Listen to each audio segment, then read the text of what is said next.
Hello dear friends, कैसे आप सब। उम्मीद करता हूँ सभी अच्छे होंगे और अपना ख्याल रख रहे होंगे, अच्छे से पढ़ाई भी कर रहे होंगे। चलिए स्टार्ट करते हैं आज का अपना topic, class 12th current electricity. आज का हमारा टॉपिक है व्हीट स्टोन ब्रिज। सर ये तो बड़ा अजीब सा नाम लग रहा, व्हीट स्टोन ब्रिज, क्या मतलब है सर इसका। चलो देखते हैं, स्टार्ट करते हैं तो अभी सब समझ में आएगा क्या होता है व्हीट स्टोन ब्रिज, क्या इसका मतलब है, सब क्लियर होगा। बिल्कुल घबराने की ज़रूरत नहीं, ठीक है। अजीब सा लग रहा, गेहूँ पत्थर सेतु, अजीब सा नाम है लेकिन है तो है, सिलेबस में है तो पढ़ना तो है ही, ठीक है। चलो देखते हैं क्या होता है। देखो सबसे पहले कंस्ट्रक्शन, इस टाइप से कंस्ट्रक्शन है ये देखिए बीच में लगा देते हैं यहाँ पे एक गैल्वेनोमीटर, इसको बोल दिया है कैपिटल जी। गैल्वेनोमीटर से पता है ना आपको क्या होता है, करंट की डायरेक्शन शो होती है। क्लियर है, इतना तो पता होगा या 10th में पढ़े ना सर्किट में अपने। एमीटर से क्या होता है, गैल्वेनोमीटर से क्या होता है, सब आपको थोड़ा बहुत जानकारी होगी। बस वही थोड़ी बहुत जानकारी से ही आज का अपना वीडियो कंप्लीट हो जाएगा। इस तरह से यहाँ पे एक लगा दी बैटरी या सेल कह दो आप, बैटरी ठीक है। चलो इसका पोटेंशियल कुछ ना कुछ तो होगा ही होगा इस बैटरी का, जब बैटरी लगी तो कोई ना कोई पोटेंशियल तो इसका होगा ही होगा, ऑब्वियस सी बात है, ठीक है। तो यहाँ पे होता क्या है कि ये एक पतंग टाइप की बनेगी। पतंग का मतलब एक बटरफ्लाई मान लो आप, एक पतंग जैसा लग रहा है ना ये कंस्ट्रक्शन पूरा, है कि नहीं।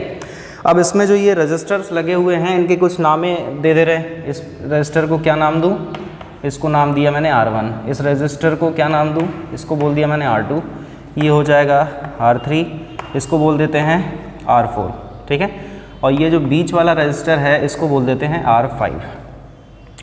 इस पॉइंट को नाम दे दिया मैंने A, B, इसको बोल दिया मैंने B, ये पॉइंट हो जाएगा हमारा C और इस पॉइंट को हमने बोल दिया है D। तो इस तरह से ये हमारे पास 4 पॉइंट्स भी हो गए, ठीक है। तो ये क्या हो गया, हमारे पास 4 पॉइंट हो गए इस तरह से, कोई दिक्कत तो नहीं है, क्लियर है इतना, ठीक है, सिंपल सा है। अब व्हीट स्टोन ब्रिज में हम करते क्या हैं, देखो होता क्या है, करंट यहाँ से फ्लो होना जब स्टार्ट हुई, मान लो आप कि यहाँ से करंट फ्लो होना स्टार्ट हो गई, ये आई करंट यहाँ से फ्लो हो रही, ऑब्वियस सी बात है। देखो जब बैटरी या सेल है, चलो इसका EMF हम E मान लेते हैं, ठीक है, या वोल्टेज आप B बोल दो, इसका कोई दिक्कत नहीं है। तो यहाँ पे जब हमने इसका EMF E मान लिया है और करंट इसमें आई यहाँ से फ्लो हो रहा है, तो ये जो आई करंट है वो आई करंट यहाँ से जाएगा, इधर जाएगा, इधर जाएगा, इधर जाएगा, इधर जाएगा, यहाँ से ये करंट जो है वो 2 पार्ट्स में डिस्ट्रीब्यूट हो जाएगा। एक पार्ट करंट का यहाँ जाएगा, एक पार्ट करंट का इस वाली ब्रांच में जाएगा। जाएगा कि नहीं जाएगा, सिंपल है, ये तो पता है ना। अच्छा आप ये बताओ पॉइंट A को हम बोलते क्या हैं, पॉइंट A को हम क्या बोलेंगे, याद करो याद करो। किरचॉफ लॉ में मैंने आपको कुछ बताया था, किरचॉफ लॉ में मैंने आपको बताया था पॉइंट A को हम क्या बोलेंगे, बताइए पॉइंट A को हम क्या बोलेंगे। किरचॉफ लॉ में मैंने आपको बताया हुआ था, बताओ क्या बोलते हैं, जंक्शन। क्या बोलते हैं, जंक्शन। तो पॉइंट A जो है हमारा बच्चों, उसको हम क्या बोल देंगे, जंक्शन। इस पॉइंट को हम जंक्शन क्यों बोलेंगे, क्योंकि मैंने आपको बताया था जहाँ पे 3 या 3 से ज़्यादा वायर एक दूसरे से मीट करते हैं उस पॉइंट को हम जंक्शन बोलते हैं। पॉइंट A पे देख लो 3 वायर लगे हुए हैं, एक ये जा रहा है ऊपर, एक ये जा रहा है नीचे और एक ये आ रहा है मेन वायर जो है जिसमें से मेन करंट जो फ्लो हो रही थी, ठीक है। तो पॉइंट A जो हो जाएगा वो क्या हो जाएगा, जंक्शन हो जाएगा। करंट यहाँ तक आने के बाद यहाँ से 2 पार्ट में बट जाएगी, ठीक है। 2 पार्ट कौन कौन से होंगे, हम मान लेते हैं पहला वाला पार्ट, इसको हमने मान लिया ये I1 है और इस करंट को हमने मान लिया I2। आप अगर चाहें तो इसको I2 ना मान के इसको आप क्या मान सकते हैं, I माइनस I1, ठीक है। हालांकि यहाँ पे हमें करंट की कैलकुलेशन नहीं करना है, ना ही हम करंट यहाँ पे फाइंड कर रहे हैं, ठीक है। अभी मैं सिर्फ आपको व्हीट स्टोन ब्रिज का बता रहा हूँ कि वो सिस्टम क्या होता है और हमें कैसे डायग्राम को देख के पता लगेगा, या हम क्या ऐसा करेंगे जिससे हमें पता चल जाए कि व्हीट स्टोन ब्रिज है, ठीक है। व्हीट स्टोन ब्रिज होता है तो R इक्विवेलेंट निकालना बड़ा सिंपल हो जाता है क्वेश्चंस में, ठीक है। तो देखते हैं, तो यहाँ पे ये करंट को I1 मान लिया है और इस करंट को हम लोगों ने I2 मान लिया है। अब बात बहुत गौर से सुनने की ज़रूरत है। अगर पॉइंट B और पॉइंट D का पोटेंशियल सेम है, मैंने क्या बोला, अगर पॉइंट B और पॉइंट D का पोटेंशियल सेम है तो क्या इस वाले वायर में कोई करंट जाएगी, सोच के बताओ, ये चीज़ आप सोच के बताओ। अगर B पॉइंट और D पॉइंट के बीच में मतलब सेम पोटेंशियल हैं दोनों का, तो क्या उस ब्रांच में कोई करंट फ्लो होगी, BD ब्रांच में, बताओ। BD ब्रांच में बच्चों कोई भी करंट फ्लो नहीं होगी। क्यों नहीं होगी? करंट फ्लो होने के लिए पोटेंशियल डिफरेंस चाहिए हमें, पोटेंशियल का डिफरेंस। लेकिन B और D पॉइंट जो ऐसे हैं हमारे पास, इसमें पोटेंशियल डिफरेंस कितना है? 0 है। इस ब्रांच में पोटेंशियल डिफरेंस कितना है बच्चों? 0 है, क्योंकि दोनों के पोटेंशियल सेम है B और D पॉइंट के, है कि नहीं है? ओके, तो फिर इस वाले ब्रांच में कोई भी करंट फ्लो नहीं होगा, तो ये रजिस्टर हो गया हमारा बेकार। गैल्वेनोमीटर में कोई भी डिफ्लेक्शन नहीं आएगा। यार जब ब्रांच में करंट ही फ्लो नहीं हो रही तो गैल्वेनोमीटर में डिफ्लेक्शन शो ही नहीं होगा। नहीं बात समझे? कहने का मतलब है कि आप चाहो तो यहाँ से ये कनेक्शन हटा भी सकते हो, क्योंकि अब तो इस वाली ब्रांच में करंट फ्लो ही नहीं हो रहा ना, तो अब तो ये बेकार हो गया। तो ये कनेक्शन मैंने यहाँ से रिमूव कर दिया। क्लियर हो गई इतनी बात? ओके, तो सर फिर ये वाली करंट कहाँ जाएगी? अरे यार उसको जहाँ रास्ता मिलेगी वहीं जाएगी। कहाँ है रास्ता? ये करंट यहाँ से चली आ रही, यहाँ से चली आ रही, तो ये वाली करंट इस वाली ब्रांच में चली जाएगी। इसको हम क्या बोलेंगे? करंट को I1 ही बोलेंगे। ठीक है, ये करंट बच्चों यहाँ से आ रही I2, तो अब यहाँ से इसको रास्ता कौन सा मिल रहा है? ये वाला। अब हवा में तो करंट दौड़ती नहीं है, ठीक है, तो ये करंट कहाँ चली जाएगी? यहाँ पे I2 चली जाएगी। और ये करंट इधर से आएगी। इस पॉइंट को भी हम बच्चों क्या बोल देंगे? ये वाला पॉइंट भी हमारा क्या कहलाएगा? जंक्शन कहलाएगा। ठीक है, क्यों? क्योंकि यहाँ पे भी 3 वायर एक दूसरे को मीट हो रहे हैं। देख लो, एक दूसरे से 3 वायर मीट हो रहे हैं ना। ओके, तो ये I1 करंट यहाँ से चली आ रही है, I2 करंट यहाँ से चली आ रही है, दोनों मिल करके इसी ब्रांच में करंट जाएंगे। और कितनी करंट यहाँ से निकल रही थी? I, तो इसमें करंट टोटल कितनी जाएगी? I का मतलब है I1 प्लस I2, इन दोनों का एडिशन ही तो I है। समझ रहे हो ना बात को? ठीक है, ये हो गया एक डायग्राम। मैंने आपको बता दिया कि डायग्राम में क्या सिचुएशन होगी, कब करंट कहाँ जाएगा, क्या सिचुएशन है, कैसा है। ठीक है, ये हो गया डायग्राम। देख लो इसको अच्छे से, एक बार समझ लो। कोई भी डाउट आ रहा है तो बिल्कुल कमेंट कर दो, पूछो जल्दी से, फटाक से, जल्दी से बताओ। कोई भी दिक्कत हो रही है तो आप बिल्कुल जल्दी से बोलें, कमेंट करो, कमेंट फास्ट। कोई दिक्कत तो नहीं है? ओके, चलो भाई, कोई दिक्कत नहीं आ रही बच्चों को। ठीक है, अब जब इतना हो गया, अब इसके बाद की सिचुएशन क्या होगी वो सुनो। देखो, आपको एक बात तो पता होगी, करंट जो होता है वो हमेशा हायर पोटेंशियल से लोअर पोटेंशियल की तरफ फ्लो होता है। पता है आपको? मैंने क्या बोला? करंट हमेशा हायर पोटेंशियल से लोअर पोटेंशियल की तरफ फ्लो होता है। ठीक है, कहने का मतलब क्या है? चलो लिख देते हैं इसको, एक नोट करके आप लिख सकते हैं, या हैशटैग करके लिख लो तो ज़्यादा बेटर है। ठीक है, हैशटैग तो तुम्हें बहुत अच्छे से पता होगा, है ना? बिल्कुल पता होगा। हैशटैग करके क्या लिखेंगे? Current always flows from higher potential, from higher potential to lower potential.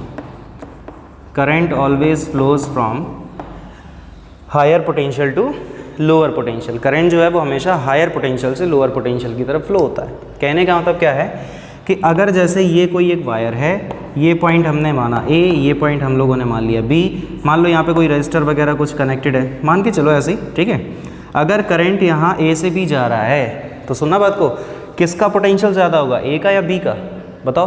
Current A से B जा रहा है ना, तो A का पोटेंशियल ज़्यादा हो जाएगा। करंट हमेशा ज़्यादा पोटेंशियल से कम पोटेंशियल की तरफ फ्लो करता है, तो यहाँ पे A का पोटेंशियल कैसा हो जाएगा? ज़्यादा हो जाएगा। B का पोटेंशियल कैसा हो जाएगा? कम हो जाएगा, क्योंकि करंट जा रहा है A से B की तरफ।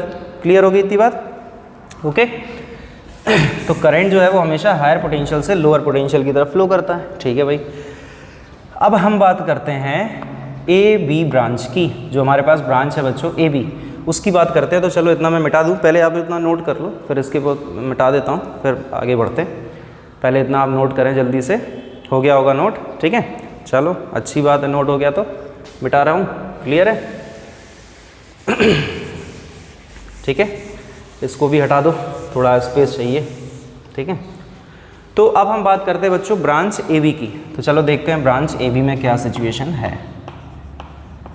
ब्रांच AB, तो बच्चों AB ब्रांच में अगर हम बात करते हैं तो AB ब्रांच में करंट जो है वो A से B की तरफ जा रहा है, तो ऑब्वियस सी बात है A का पोटेंशियल कैसा हो जाएगा? ज़्यादा हो जाएगा। ठीक है, तो जब A का पोटेंशियल ज़्यादा हो जाएगा, B का पोटेंशियल कम हो जाएगा, तो हम पोटेंशियल डिफरेंस क्या लिखेंगे? VA minus VB। Ohm's law apply कर रहे हैं। VA माइनस VB, यही तो पोटेंशियल डिफरेंस अप्लाई करेंगे क्योंकि A का ज़्यादा है पोटेंशियल यार, B का पोटेंशियल कम है, तो VA माइनस VB हो जाएगा, इक्वल टू IR होता है, V इक्वल टू IR।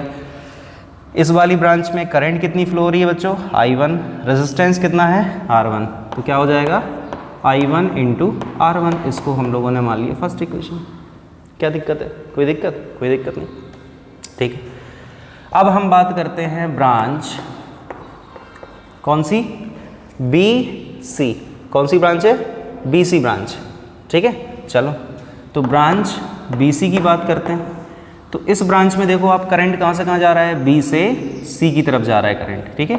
तो फिर बच्चों B का पोटेंशियल कैसा हो जाएगा, यहाँ पे ज़्यादा हो जाएगा, तो क्या लिखेंगे VB minus VC is equal to कितना होगा I1 इंटू R2, ये हो जाएगा हमारा I1 इंटू R2। इसको हम लोगों ने मान लिया है सेकेंड इक्वेशन। क्लियर हो गई इतनी बात, सिंपल चल रहा, कोई दिक्कत तो नहीं आ रही, कहीं कोई दिक्कत, ओके ठीक है। अब हम बात करते हैं ब्रांच AD की। तो क्या हो जाएगा ब्रांच AD, ठीक है। तो ब्रांच AD की जब हम बात करेंगे तो क्या सिचुएशन होगी, यहाँ पे करंट जा रहा है A से D की तरफ, तो A का ज़्यादा होगा कि D का ज़्यादा होगा, बताओ A का ज़्यादा होगा कि D का, A का ज़्यादा होगा, तो क्या लिखेंगे VA minus VD is equal to, अब देखो इस ब्रांच में करंट कितनी है I2, इसमें रेजिस्टेंस कितना है R3 है, तो क्या हो जाएगा I2 into R3। Ohm's law है, simple ohm's law, V equal to IR, ohm's law, ठीक है। अब बात करते हैं ब्रांच DC की। चलो अब आते हैं हमारे पास ब्रांच DC। तो ब्रांच जो DC है बच्चों, तो यहाँ पे D से C करंट जा रहा है, कहाँ जा रहा है करंट, D से C की तरफ। तो जब करंट हमारा D पॉइंट से C पॉइंट की तरफ जा रहा है तो यहाँ पे D का पोटेंशियल कैसा हो जाएगा, ज़्यादा, तो हो जाएगा VD minus VC is equal to I2 into R4, क्या हो जाएगा I2 इंटू R4। इसको हम लोगों ने मान लिया है फोर्थ इक्वेशन। सर इक्वेशन ही बनाते रहेंगे क्या, कुछ और भी तो करें, अरे यार सब होगा धीमे धीमे, थोड़ा सा टाइम लगता है, लेकिन ऐसा थोड़ी ना एक बार में सब हो जाता है, ठीक है। हर चीज़ में समय लगता है, पहले इतना देख लो आप लोग अच्छे से। कोई भी दिक्कत आ रही हो तो बताओ, कोई दिक्कत आ रही क्या, कोई दिक्कत नहीं आ रही सर, तो बस इक्वेशन बन रही है तो बनने दो, दिक्कत क्या है, अरे चलो ठीक है भाई, क्लियर हो गई इतनी बात। तो ये आ गई हमारे पास 4 इक्वेशंस। अब हमें पता है क्या, क्या पता है सर, सर आपको तो पता है, क्या हमें पता है, अरे तुम्हें भी पता है BV और VD इक्वल थे, माना था ना, अभी माना था BV और VD कैसे थे, इक्वल थे, माने थे अभी यार थोड़ी देर पहले, याद करो याद करो, यहाँ से मिटाया था, याद करो याद करो, माना था, ओके। तो VV और VD जब इक्वल है बच्चों, यहाँ पे उसको यूज़ करेंगे, VV की जगह क्या रखेंगे VD, यूज़ करो इसको in equation first, in equation first. इसको जब हम यहाँ पे यूज़ करेंगे, चलो पहले इसको सेपरेट कर लें, लाइन ड्रॉ कर लें, चलो अब ठीक है। तो इस चीज़ को हम यहाँ पे यूज़ करेंगे, VV की जगह हम क्या रखेंगे VD, तो क्या मिलेगा हमें VA minus VD is equal to I1 into R1, ये मिल जाएगा। एक और इक्वेशन आ गई, अरे सर कितनी इक्वेशन आएंगी, आती नहीं, ये भी तो देखते जाओ, ठीक है। तो ये एक इक्वेशन और आ गई हमारे पास, ओके। अब तुम ये देखो कि एक इक्वेशन वो फिफ्थ है और एक इक्वेशन ये थर्ड है। थर्ड इक्वेशन का LHS देखो VA minus VD, fifth equation का LHS देखो VA माइनस VD, दोनों के LHS सेम है, दिख रहे हैं ना सेम, VA माइनस VD, दोनों के LHS कैसे हैं, सेम है, तो फिर इनके RHS भी कैसे हो जाएंगे, सेम। हाँ सर अब ठीक है, तो कर दो by equation third and fifth, इनके RHS आप इक्वल करें तो क्या हो जाएगा I1 into R1 is equal to I2 into R3, ये हो जाएगा। तो यहाँ से हम लिख सकते हैं I1 upon I2 is equal to R3 upon R1। ये एक हमारे पास कंडीशन आ गई या इक्वेशन आ गई, इसको हम कुछ नया नाम दे देते हैं इक्वेशन को, इक्वेशन नंबर A। सर ये A कैसे, 6 मान लेते, देखो ये आई है एक यूनिक इक्वेशन, इसलिए हमने इसको नाम दिया है A। क्लियर है, ठीक है भाई। अब हम बात करते हैं आगे। अब इसी रिलेशन को हम यूज़ कहाँ पे करेंगे, इक्वेशन नंबर सेकंड में। इसको हम यूज़ कहाँ करेंगे, इक्वेशन नंबर सेकंड में। तो क्या लिख सकते हैं, बाई इक्वेशन सेकंड, ठीक है। और हमें रिलेशन ये वाला यूज़ करना है सेकंड में, यानी वी बी की जगह पे हमें वी डी पुट करना है। तो वी बी की जगह पे आप वी डी पुट करो, इसकी जगह पे आप वी डी पुट कर दो, क्या मिलेगा, V D minus V C is equal to क्या हो जाएगा, I one into R two. क्या हो जाएगा बच्चों, I one into R two. हो जाएगा ये, क्लियर होगी इतनी बात, कोई दिक्कत तो नहीं आ रही, पहले से आराम है सबको, ठीक है, आराम होना चाहिए पहले से, सबको ही होना चाहिए। अब बच्चों इसको हम लोग मान लेते हैं इक्वेशन नंबर 6, ये हो गई हमारी इक्वेशन नंबर 6, ठीक है। अब इक्वेशन नंबर 6 को देखिए, इक्वेशन नंबर 4 को देखिए, इनके LHS आप देखो ज़रा, सर सेम है सेम, तो फिर इनके RHS भी क्या हो जाएंगे, बिल्कुल सेम हो जाएंगे। तो जब इनके RHS सेम हो जाएंगे तो क्या सिचुएशन बनेगी, चलो देखते हैं। बाई इक्वेशन 4 एंड 6, ठीक है, इनके आप RHS को इक्वल कर दो, दोनों इक्वेशन के क्या मिलेंगे, I2 into R4 is equal to I1 into R2। ये कैप्चर हो रहा है, नीचे दिख रहा है ना सबको, कोई दिक्कत तो नहीं है, एक बार चेक कर लूँ जरा, कैप्चर हो रहा है, एक लाइन इसमें और आएगी।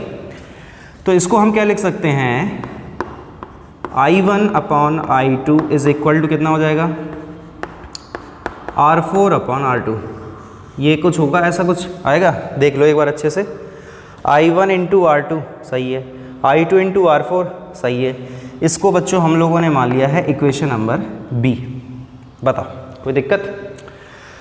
अब फिर से वही सिचुएशन, क्या सर इक्वेशन नंबर A का LHS इक्वेशन नंबर B का LHS सेम है? तो फिर अब इनके RHS क्या हो जाएंगे, सेम। तो अब हमें यूज़ करना है इक्वेशन नंबर A और B को। पहले आप लोग एक काम करें, इतना नोट करें, ठीक है, जल्दी से, फिर इसको मिटाना पड़ेगा, आगे का सिचुएशन तभी होगा, ठीक है। पहले आप इतना नोट कर लो जल्दी से, फटाक से करो जल्दी नोट, जल्दी से जितने जल्दी हो सकता है उतने जल्दी नोट करें, करो जल्दी नोट। बताओ कोई दिक्कत है, ठीक है। कल जो मैंने 11th क्लास का लाइव लिया था उसमें बच्चे बोल रहे थे कि सर वो वीडियो क्वालिटी अच्छी नहीं आ रही, पता नहीं क्यों, ठीक है, लेकिन आज वीडियो क्वालिटी मेरे ख्याल से ठीक आएगी, ठीक है। ओके चलो, हो गया, इतना नोट हो गया, क्लियर है, ओके मिटाते हैं, मिटा दो भाई, मिटा दो। ये हो गया, ओके। अब हम बात करते हैं इक्वेशन नंबर A और B की। तो इक्वेशन नंबर A का LHS इक्वेशन नंबर B का LHS सेम है, तो फिर इनके RHS भी बच्चों सेम होंगे। तो क्या लिख सकते हैं, by equation A and B, ये दो इक्वेशन है, इनके LHS सेम थे, RHS इक्वल कर दो तो क्या हो जाएगा, R3 अपॉन R1 ये इक्वेशन, और ये equation is equal to R4 upon R2, ठीक है। क्या लिख सकते हैं, R1 upon R2 is equal to हो जाएगा R3 अपॉन R4। अरे यार लिख सकते हैं, मैथमेटिक्स है, इतना तो आता ही होगा, ठीक है। तो ये आ गई है हमारे पास व्हीटस्टोन ब्रिज की कंडीशन। इस कंडीशन का यूज़ करके हम पता लगा लेते हैं कि जो डायग्राम हमारे पास आया है, जो रजिस्टर्स हमें जी उल्टे सीधे तरीके से बना के दिए गए हैं, क्या वो व्हीटस्टोन ब्रिज है या नहीं। सर अगर हम पता लगा भी लें कि वो व्हीटस्टोन ब्रिज है तो उससे हमें बेनिफिट क्या है। अरे यार थोड़ा सा कॉम्प्लिकेटेड सर्किट होगा तो उसको हम सॉल्व कर सकते हैं ना आसानी से, थोड़ा सा उसमें आसानी हो जाएगी। अब जैसे यहाँ पे तुमसे बोला जाता है इक्विवेलेंट रेजिस्टेंस निकालो, अब तुम कौन सा सीरीज़ में जोड़ते, कौन सा पैरेलल में जोड़ते, वो दिक्कत आती, ठीक है। तो इसीलिए अब ये जो कंडीशन बनी है इससे हमें आसानी से पता चल जाएगा कि सीरीज़ और पैरेलल किस तरह से बनेंगे। हालांकि हमें पता है कि ये वाला रजिस्टर और ये वाला रजिस्टर सीरीज़ में, बिकॉज इसमें जो करंट जा रही थी वही करंट इसमें जा रही थी, ठीक है।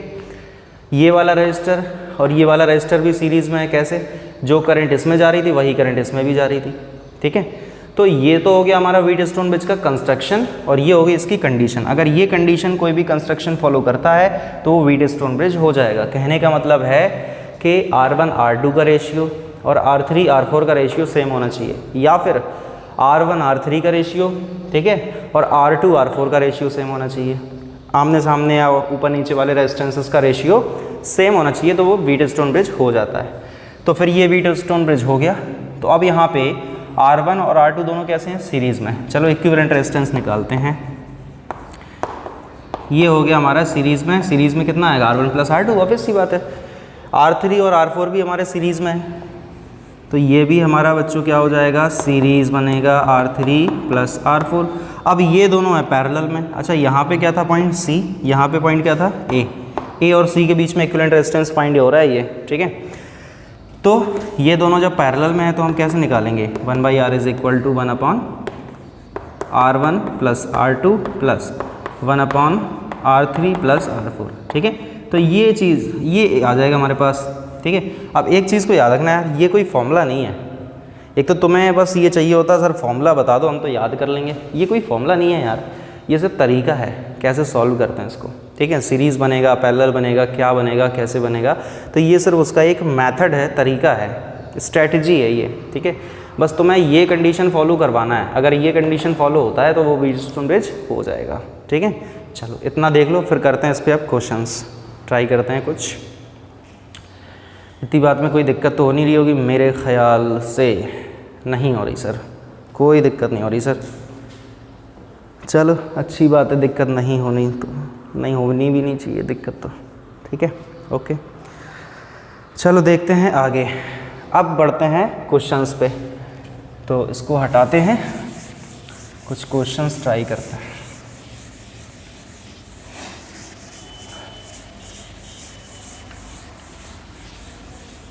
ओके, पूरा बोर्ड साफ चकाचक एकदम मस्त। चलो क्वेश्चन स्टार्ट करते हैं। पहला क्वेश्चन, पहले तो बिल्कुल सिंपल सा वही डायग्राम बनेगा जिससे कि आप लोगों को थोड़ा सा प्रैक्टिस हो जाएगी। ये देखो ये बन गया, ये A है, ये B है, ये है 4 ओम का, ये है 2 ओम का, ये है 8 ओम का, ये है 4 ओम का, ठीक है। बीच में लगा है 5 ओम का रेजिस्टेंस। हमें A और B के बीच में इक्विवेलेंट रेजिस्टेंस फाइंड करना है। अब तुम घंटों भर लगाते रहोगे क्या, सीरीज़ कौन सा है, पैरेलल कौन सा है, लगाते रहेंगे क्या, नहीं। हम सबसे पहले चेक करेंगे कि ऐसा तो नहीं जो डायग्राम हम लोगों ने ड्रॉ किया है, जो कंस्ट्रक्शन हम लोगों ने किया है वो व्हीटस्टोन ब्रिज तो नहीं है, पहले वो चेक करेंगे। तो यहाँ पे हमें देखने को मिलेगा क्या कि देखते हैं 4/2, 4/2 ये होता है 2, 8/4, 8/4 भी कितना होता है 2।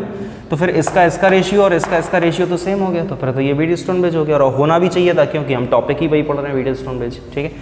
तो फिर ये बीच वाला रजिस्टर क्या हो जाएगा हमारा, बेकार। बीच वाला रजिस्टर हमारा क्या हो जाएगा, बेकार हो जाएगा, ठीक है, ओके। अब जबकि ये रेजिस्टेंस हमारा हो गया बेकार, तो फिर ये वाला रजिस्टर और ये वाला रजिस्टर काय में जुड़ेगा बच्चों, सीरीज़ में। जोड़ो कितना आएगा, 4 + 2 6, सीरीज़ में तो डायरेक्ट जोड़ देते यार। 8 + 4 12, ये पॉइंट था हमारा B, ये पॉइंट था हमारा A। हमें A और B के बीच में इक्विवेलेंट चाहिए था, तो हम क्या करेंगे, ये दोनों पैरेलल में जोड़ देंगे। पैरेलल में जोड़ना आप लोगों को आता है बहुत अच्छे से, ऊपर करते हैं मल्टीप्लाई, नीचे करते हैं दोनों को ऐड, बस ये आ गया हमारा आंसर, ठीक है। सर यहाँ क्यों छोड़ दिया, और भी कर दो, हाँ सब हम ही करते हैं, इतना तो तुम कर ही लोगे। ये यार सुनो, ये काटना नहीं, 12 से 12 काट दिया, 6 से 6 काट दिया, ऐसा नहीं होता, ठीक है। तो देख लेना अपने हिसाब से, अब इसको सॉल्व करते रहो, कोई दिक्कत है नहीं है ना। चलो एक क्वेश्चन और करते हैं। एक और क्वेश्चन है हमारे पास, अच्छा सा सिंपल सा। अपने लिए सर सिंपल क्वेश्चन ही लाते हो, हमारे लिए सर कठिन लाते हो। हमें तो कठिन होते हैं हमारे लिए, अपने लिए सिंपल सिंपल से ले आते हो, कहाँ से लाते हो। ये हो गया हमारे पास, ये सबके आर आर आर मान लेते हैं, R R R R R R R R ऐसे करके हो गया। बताओ भाई, देखते हैं व्हीटस्टोन ब्रिज है या नहीं है, या क्या सिचुएशन है, बताओ है क्या। देखो देख के लग रहा है व्हीटस्टोन ब्रिज। अरे सर अब जब टॉपिक व्हीटस्टोन ब्रिज है तो ऑब्वियस सी बात है कि ये भी व्हीटस्टोन ब्रिज ही बन रहा होगा। अब बन रहा होगा तो ठीक है, लेकिन कैसे, इसका कंस्ट्रक्शन इस शेप का तो नहीं है। यहाँ बच्चों शेप से मतलब नहीं होता, यहाँ मतलब है कंडीशन फॉलो होनी चाहिए, वो उनका रेशियो और इनका रेशियो सेम होना चाहिए, शेप से मतलब नहीं है, ठीक है। यहाँ पे देख लो ऐसा कुछ हो रहा है क्या, बिल्कुल देखो गौर से सुनो। ये हो गया हमारा बीच वाला रजिस्टर जो कि लगता है ऐसा, हो गया। इनका रेशियो आप निकालो कितना आएगा 1, इनका रेशियो आप निकालो कितना आएगा 1, तो फिर ये वाला रजिस्टर हो जाएगा हमारा बेकार, नहीं हो जाएगा, हो जाएगा। तो फिर ये भी व्हीटस्टोन ब्रिज है, तो फिर ये दोनों कैसे हो जाएंगे सीरीज़ में, कितना हो जाएगा 2r, ये भी हो जाएंगे, कितना हो जाएगा 2r, ये हो गया पॉइंट B, ये हो गया पॉइंट A। तो यहाँ पे जब हम R इक्विवेलेंट फाइंड करेंगे तो R इक्विवेलेंट यहाँ पे हम निकालेंगे तो कितना आ जाएगा बता दो यार, ऊपर दोनों को मल्टीप्लाई कराते हैं 2r इंटू 2r अपॉन में दोनों को ऐड कर देते हैं, ठीक है 2r प्लस 2r, तो ये हमारे पास कितना आ जाएगा फाइनली r, तो ये आ गया हमारा आंसर। ठीक है, देख लो 2 2 ज़ा 4r square upon 4r, 4r से r स्क्वायर कट गया, 4 कट गया, r बचा, आंसर आ गया। सिंपल है, कितना सिंपल है सर, बहुत ज़्यादा। ठीक है, ओके, तो ये हो गया आज का हमारा टॉपिक कंप्लीट, व्हीटस्टोन ब्रिज। अब मिलते हैं नेक्स्ट वीडियो में नेक्स्ट टॉपिक के साथ, तब तक आप लोग अपना ख्याल रखें, अच्छे से पढ़ाई करते रहें। Thank you very much.